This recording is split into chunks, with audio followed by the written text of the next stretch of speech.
আলোচিত ও বিতর্কিত এস-আলম গ্রুপের চেয়ারম্যান সাইফুল আলম মাসুদ প্রকাশ এস-আলমের ব্যক্তিগত সচিব আকিজউদ্দিনের 4 প্রতিষ্ঠানের ব্যাংক হিসাবে 99 কোটি টাকার সন্ধান পেয়েছে বাংলাদেশ ব্যাংকের আর্থিক গোয়েন্দা ইউনিট বিএফআইইউ।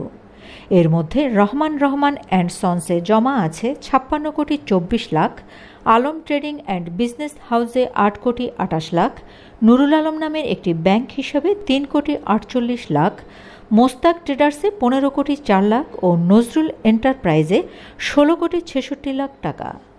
প্রসঙ্গত, সরকার পরিবর্তনের পর ইসলামী ব্যাংকের চট্টগ্রামস্থ আগ্রাবাদ শাখা থেকে একটি কোম্পানির নামে মোটা অঙ্কের টাকা তুলতে গেলে প্রধান কার্যালয়ের কর্মকর্তারা তা আটকে দেন।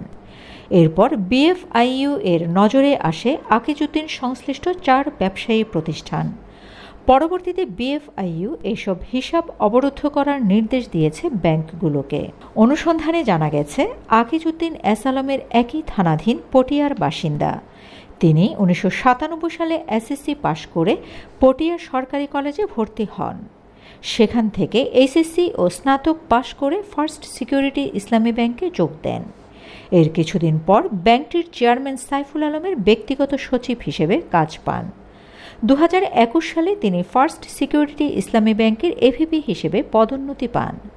2023 সালের এপ্রিলে ইসলামী ব্যাংকের ডিএমডি হিসেবে যোগ দেন তিনি।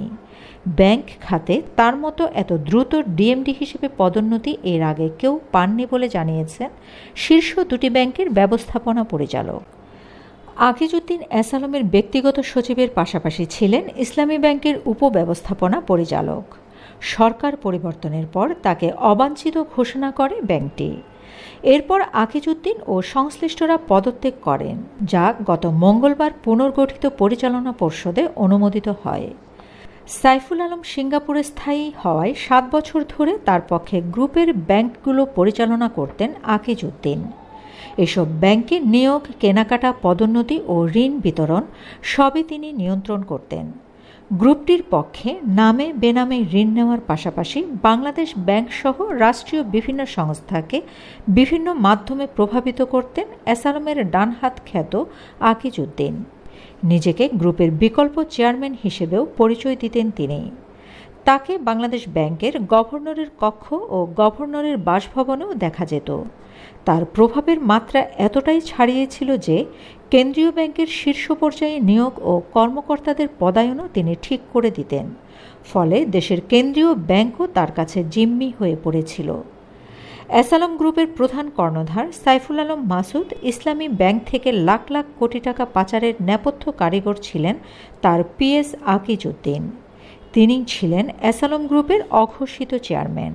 এস-আলম গ্রুপের পাশাপাশি নিজের আত্মীয় স্বজনের নামেও ব্যাংক থেকে ঋণ তুলে নেন প্রভাবশালী আকিজউদ্দিন। এসব ঋণের টাকায় নামে বেনামে দেশে ও বিদেশে সম্পদের পাহাড় গড়ে তুলেছেন বলে অভিযোগ রয়েছে তার বিরুদ্ধে। আকিজউদ্দিনের সঙ্গে সখ্যতার বিষয়ে সাবেক গভর্নর ফজলে কবির বলেন, এস-আলম সিঙ্গাপুরে থাকায় অনেক সময় তার পক্ষে আকিজউদ্দিন ও অন্যান্য কর্মকর্তারা আসতেন, কিন্তু কখনো কাউকে অতিরিক্ত সুবিধা দেননি বলে দাবি করেন তিনি। Shamima Chowdhury Shammi, BNA news 24।